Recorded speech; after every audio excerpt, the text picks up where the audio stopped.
بسم اللہ الرحمن الرحیم۔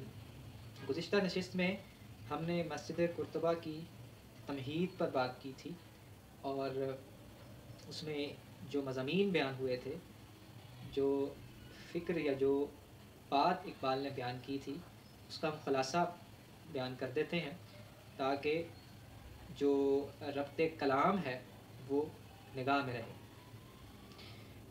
سلسلہ روز و شب سے بات کی آغاز ہوا تھا، اور سلسلہ روز و شب حوادث اور واقعات کا باعث بن رہا ہے۔ سلسلہ روز و شب پرکھتا ہے ہر چیز کو، اور جو چیز کھوٹی ثابت ہوتی ہے وہ فنا کی گھاٹ اتر جاتی ہے، اور ہم اگر کھوٹے ثابت ہو گئے تو فنا کی گھاٹ اتر جائیں گے۔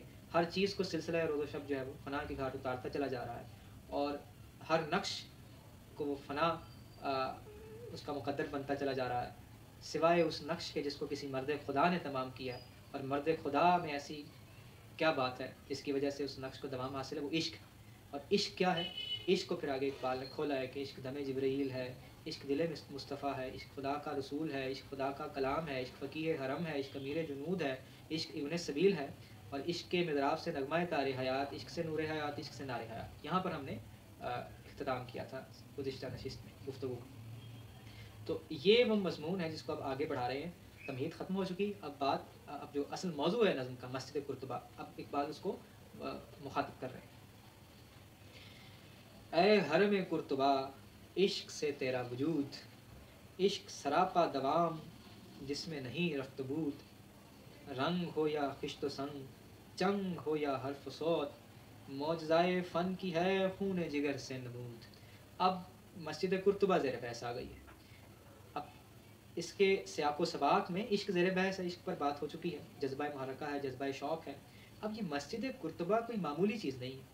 مسجد قرطبہ ایک عظیم الشان مسجد ہے، یہ فن تعمیر کا ایک شاہکار ہے، یہ ایک معجزہ فن ہے۔ یہ کیسے وجود میں آ گیا؟ اس کے پیچھے کیا چیز ہے؟ اس کو بیان کرتے ہیں کہ عشق سے تیرا وجود، یہ تیرے وجود کے پیچھے بھی دراصل عشق کا جذبہ ہے، جذبہ شوق ہے تیرے بنانے والوں کے ہاں جو نظر آتا ہے۔ یعنی تجھے دیکھ کر یہ پکار اٹھتا ہے دل کہ تیرے پیچھے کوئی غیر معمولی جذبہ ہے، تیرے بنانے والوں کے ہاں ایک غیر معمولی جذبہ شوق پایا جاتا ہے۔ عشق سراپا دوام جس میں نہیں رفت بود، اب عشق پایا جاتا ہے ان کے ہاں، انہوں نے جذبہ شوق ان کے دلوں میں پنپتا ہے، تو عشق سے، اس جذبہ شوق سے جو چیز وجود میں آئے گی وہ دوام پا جائے گی، وہ ہمیشگی پا جائے گی۔ اور اس کے بعد فرماتے ہیں رنگ ہو یا خشت و سنگ، چنگ ہو یا حرف و صوت۔ اچھا، اس میں بہت خوبصورتی کے ساتھ، انتہائی اعجاز کے ساتھ، انتہائی فصاحت و بلاغت کا مظاہرہ کرتے ہوئے اقبال نے تقریباً تمام فنون لطیفہ کو اکٹھا کر دیا ہے۔ اس میں دیکھیے رنگ، مصوری کو رنگ سے تعبیر کیا، خشت و سنگ فن تعمیر و فن مجسمہ سازی کو خشت و سنگ سے تعبیر کیا، چنگ موسیقی نغمہ، حرف و صوت حرف ادب اور صوت پھر وہی نغمہ اور موسیقی، تو فن مصوری، فن مجسمہ سازی، فن تعمیر، فن موسیقی اور ادب، تو یہ تمام جو شاخیں ہیں فنون لطیفہ کی ایک مصرے میں بند کر دی۔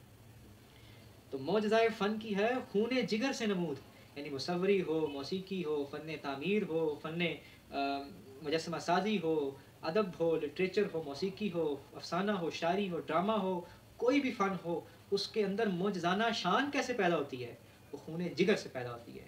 جب تک کوئی شخص اپنا خون جگر نہیں نچوڑ دے گا تب تک اس کے اندر معجزانہ شان نہیں پیدا ہوگی۔ اے مسجد قرطبہ، اے حرم قرطبہ، تیرے اندر جو معجزانہ شان پیدا ہوئی ہے یہ بتاتی ہے کہ تیرے پیچھے جذبہ شوق ہے، تیرے بنانے والوں کے ہاں جذبہ شوق عشق ہے، اور وہ اتنا کامل ہے کہ اس کے اندر ان کا خون جگر شامل ہے، تیری تعمیر میں تیرے بنانے والوں کا خون جگر شامل ہے۔ اس کے بعد دوسرے بند میں فرماتے ہیں قطرہ خون جگر۔ اب اس سے پہلے میں عرض کر چکا ہوں، پہلے ہم نے مرد خدا پر بات کی، پھر عشق زیر بحث آیا، اب یہ خون جگر زیر بحث آ گیا۔ یہ ایک اہم تھیم ہے اس نظم کا۔ قطرہ خون جگر سل کو بناتا ہے دل، سل کہتے ہیں پتھر کو، تو قطرہ خون جگر سل کو بناتا ہے دل، خون جگر سے صدا سوز و سرور و سرود، تیری فضا دل فروز، میری نوا سینہ سوز، تجھ سے دلوں کا حضور، مجھ سے دلوں کی گشود۔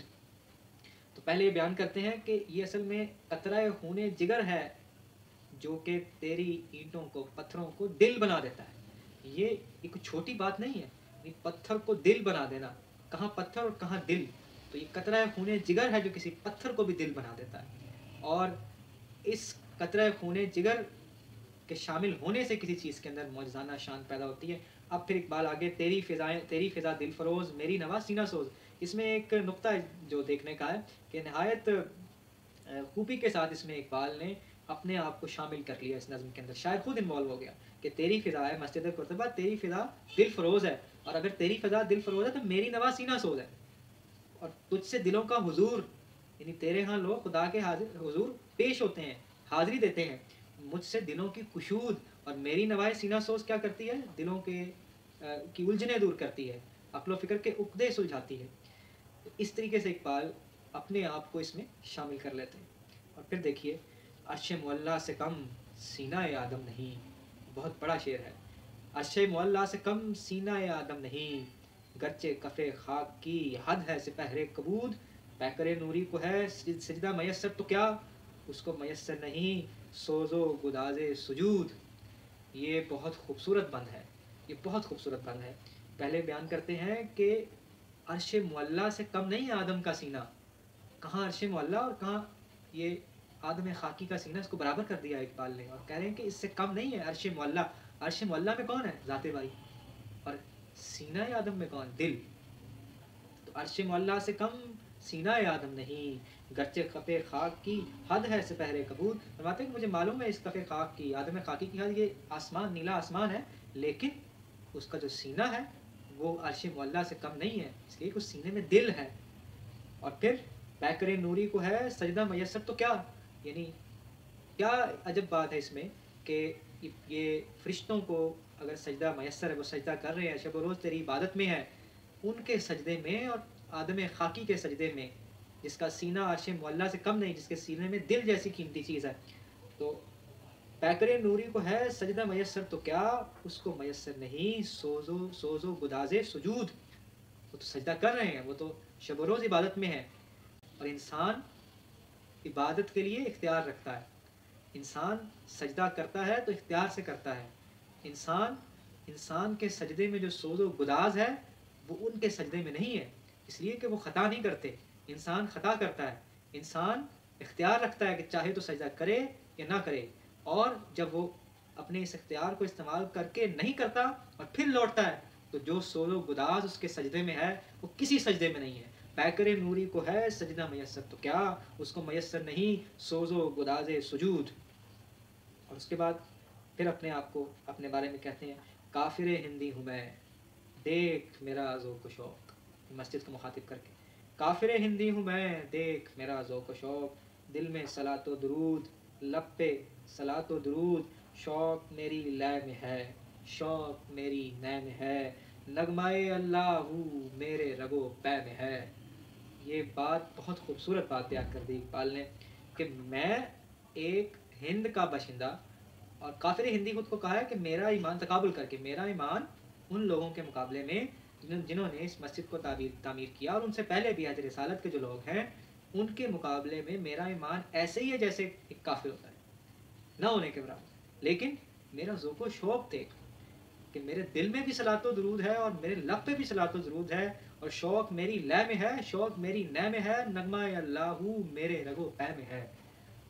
جس طریقے سے خون جاری ہے رگو پے میں, اس طریقے سے نغمہ اللہ میرے رگو پے میں جاری ہے. تو اس طریقے سے اقبال اپنی بات کو, اپنے احساسات کو بیان کرتے چلے جا رہے ہیں, اور نہایت دلکش دل نشین ادبی اسالیب کے اندر.